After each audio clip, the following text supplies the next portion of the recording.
বাংলার এক গা ছমছমে লোককথার গভীরে আজ আমরা ডুব দিতে চলেছি। আজকের এই বিশ্লেষণে আমাদের মূল বিষয় হল বাদুর পিশাচ বা রক্তচোষা বাদুরের সেই সুপরিচিত রোমহর্ষক কাহিনী, যেখানে তারানাথ তান্ত্রিকের মতো একজন ডাকা বুকো সাধক মুখোমুখি হয়েছিলেন এক ভয়ঙ্কর অলৌকিক শক্তির। তবে ব্যাপারটা কিন্তু নিছক কোনো সাধারণ ভূতের গল্প নয়, বরং এটা এমন এক অতি প্রাকৃত রহস্য যা একটা সময় আস্ত একটা গ্রামকে একেবারে ধ্বংসের মুখে ঠেলে দিয়েছিল। তো চলুন পুরো ঘটনাটার পর্যায়ক্রমিক একটা ব্যবচ্ছেদ করা যাক। শুরুতেই গ্রামের এক দুধওয়ালা, যার নাম হরি, তার একটা শিউরে ওঠার মতো প্রত্যক্ষদর্শীর বিবরণ শোনা যাক। সকালবেলা রোজকার মতো দুধ দিতে গিয়ে সে দেখে হালদার পরিবারের 4 জন সদস্যই নিজেদের বিছানায় মৃত অবস্থায় পড়ে আছে। আর সবচেয়ে আতঙ্কের বিষয়টা হলো তাদের প্রত্যেকের শরীর ছিল একেবারে ফ্যাকাশে, রক্তশূন্য। এই একটা মাত্র উক্তি থেকেই সেই গ্রামের তখনকার আতঙ্কময় পরিস্থিতিটা বেশ আঁচ করা যায়। একবার ভাবলে অবাক হতে হয় যে একটা গোটা পরিবার নিজেদের সুরক্ষিত ঘরের ভেতর একেবারে নিঃশব্দে মৃত্যুর কোলে ঢলে পড়েছে। আর ঠিক এখান থেকেই সবচেয়ে বড় প্রশ্নটা মাথায় আসে, কি সেই অদৃশ্য শক্তি যা ভেতর থেকে বন্ধ থাকা ঘরের মানুষগুলোকে এত নিপুণভাবে হত্যা করতে পারে, আর সেটাও আবার এক ফোঁটা রক্ত না ঝরিয়ে? এটাকে তো আর সাধারণ কোনো বন্যপ্রাণীর আক্রমণ বলে চালিয়ে দেওয়া যায় না, তাই না? এটা ছিল রীতিমতো এক সুপরিকল্পিত অলৌকিক হত্যালীলা। আর এমন একটা জট পাকানো রহস্য সমাধানের জন্য সত্যি একজন বিশেষজ্ঞর তীক্ষ্ণ বিশ্লেষণের প্রয়োজন ছিল। তো আমাদের এই রহস্যভেদের প্রথম পর্যায়ে আমরা নজর দেব এই রক্তশূন্য গ্রামের মূল রহস্যের দিকে। এখানে সংখ্যাটা বেশ চমকে দেওয়ার মতো, 30। হ্যাঁ, এই অতিপ্রাকৃত মহামারীতে ততদিনে গ্রামের প্রায় 30 জন মানুষের প্রাণ চলে গেছে। এই সংখ্যাটাই কিন্তু প্রমাণ করে দেয় যে ব্যাপারটা মোটেও কোনো বিচ্ছিন্ন বা বিক্ষিপ্ত ঘটনা ছিল না, বরং গোটা গ্রামের অস্তিত্বই তখন এক বিশাল হুমকির মুখে দাঁড়িয়ে। এখন নিহতের লক্ষণ বা প্রমাণগুলো যদি একসাথে মেলানো যায়, তাহলে একটা অদ্ভুত প্যাটার্ন নজরে আসে। প্রথমত, প্রতিটি শিকারী ঘুমের মধ্যে খুব শান্তিতে মারা গেছে। দ্বিতীয়ত, তাদের শরীরে রক্তের কোনো লেশমাত্র ছিল না, শরীর পুরো সাদা হয়ে গিয়েছিল। আর ঘাড়ের কাছে ছিল শুধু 2টো ছোট্ট দাঁত বা কামড়ের দাগ। সবচেয়ে আশ্চর্যের বিষয় হল, ঘরে জোর করে ঢোকার বা কোনো রকম ধস্তাধস্তির চিহ্নই নেই। মানে এটা সাধারণ কোনো মহামারী বা রোগের নিয়মের সাথে একদমই মেলে না, এমনকি বন্যপ্রাণীর আক্রমণের লক্ষণের সাথেও না। ব্যাপারটা ছিল একেবারেই অচেনা আর অদ্ভুত। আর ঠিক এই দম বন্ধ করা পরিস্থিতির মাঝেই পাওয়া যায় প্রথম বড় সূত্রটা। একদিন রাতে জঙ্গল থেকে ফেরার পথে তারানাথ তান্ত্রিক সুবল নামের এক অল্প বয়সী ছেলেকে একটা বড় গাছের নিচে অজ্ঞান অবস্থায় পড়ে থাকতে দেখেন। তার সারা শরীরে ছিল ভয়ঙ্কর সব আঁচড়ের দাগ, যেন কেউ রীতিমতো মাংস খুবলে খেয়েছে। আর তাকে ঘিরে ছিল এক ঝাঁক বাদুড়। এই ঘটনাটাই ছিল পুরো কাহিনীর মোড় ঘুরিয়ে দেওয়ার মতো একটা টার্নিং পয়েন্ট। এরপর আমরা চলে আসি দ্বিতীয় পর্যায়ে, যেখানে শুরু হয় খোদ তান্ত্রিকের তদন্ত। তারানাথ তান্ত্রিকের তদন্তের প্রক্রিয়াটা ছিল একেবারে নিখুঁত। গোধূলির সময় সুবলের বাড়িতে গিয়েই তিনি একটা অশুভ শক্তির উপস্থিতি টের পান।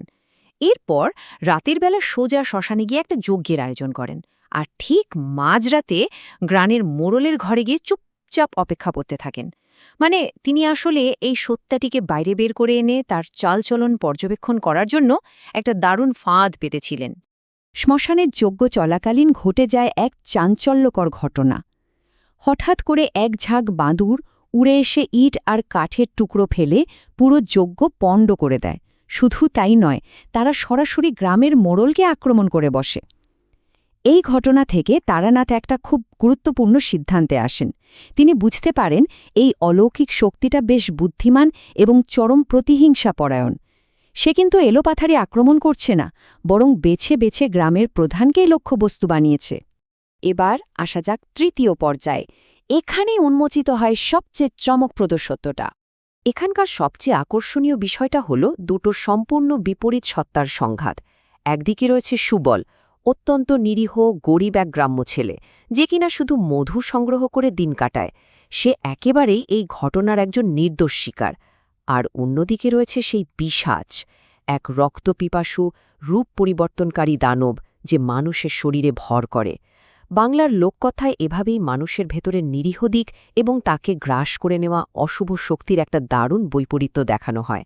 চণ্ডীমণ্ডপে তারানাথ যখন বস্তা থেকে সেই ঘাতক বাদুরটিকে বের করেন, তখন সবাই তো অবাক, কারণ সেটা আসলে আর কেউ নয়, খোদ সেই নিরীহ সুবল। সুবলের এই জবানবন্দিটা একটু শোনা যাক। সে বলছে, জঙ্গলে মধু সংগ্রহ করতে গিয়ে সে গাছের কোটরে লাল সুতোয় বাঁধা একটা বাদুর দেখতে পায়। ব্যাস, দয়া পরবশ হয়ে সে বাদুরটার বাঁধন খুলে দেয়, আর ঠিক তখনই সেটা তার ঘাড়ে কামড় বসায়। অজানা কোনো জিনিসের সাথে না বুঝে জড়িয়ে পড়া বা নিছক কৌতূহলের বশে প্রাচীন কোনো অশুভ শক্তিকে মুক্ত করে দেওয়ার পরিণতি যে কতটা ভয়ঙ্কর হতে পারে, এই ঘটনাটা তারই একটা মর্মান্তিক প্রমাণ। এখানে আমাদের একটু বুঝতে হবে যে এই পিশাচ জিনিসটা আসলে কি। হিন্দু পুরাণ অনুসারে পিশাচ হল এক ধরনের অশুভ মাংসভোগ দানবীয় সত্তা। এই কাহিনীর ক্ষেত্রে যেটা হয়েছিল, কোনো এক প্রাচীন অঘরী তান্ত্রিক তার মন্ত্রপুত সুতোর সাহায্যে এই পিশাচকে একটা বাদুরের রূপ দিয়ে গাছের কোটরে বন্দী করে রেখেছিলেন। সুবল তো সেটা জানত না। সে না বুঝে তাকে মুক্ত করে দেওয়ায় সেই পিশাচ সুবলেরই শরীরে ভর করে রাতের বেলা এই ভয়াবহ হত্যালীলা চালাত। এবার আমরা এই বিশ্লেষণের একদম শেষ ধাপে অর্থাৎ চতুর্থ পর্যায়ে চলে এসেছে, বাদুর পিশাচকে বন্দী করার পর্ব। তারানাথ তান্ত্রিকের এই পিশাচ তাড়ানোর প্রক্রিয়াটা বেশ দারুণ আর নিখুঁত একটা কৌশলগত পদ্ধতি ছিল।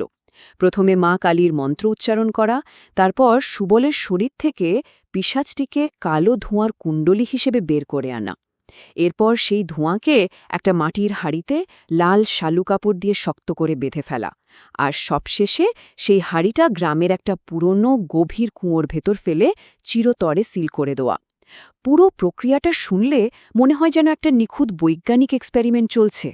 তো সবশেষে তারানাথ সুবলের হাতে একটা প্রতিরক্ষামূলক তাবিজ বা কবচ বেঁধে দেন, যাতে ভবিষ্যতে কোনো অশুভ শক্তি তাকে আর ছুঁতে না পারে। আর সবচেয়ে বড় কথা হলো, তিনি এই সফলতার সমস্ত কৃতিত্ব মা কালীকে উৎসর্গ করেন।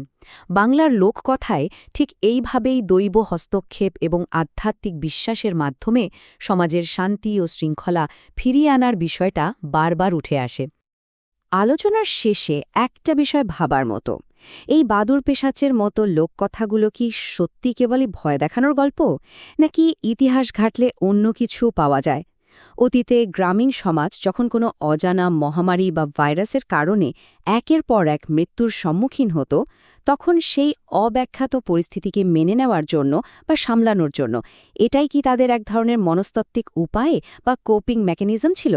বিষয়টা কিন্তু বেশ ভাবায়। আজকের এই বিশ্লেষণটি এখানেই শেষ করছি। আশা করি লোককথার পেছনের এই আলোচনা চিন্তার নতুন একটা দিগন্ত খুলে দেবে।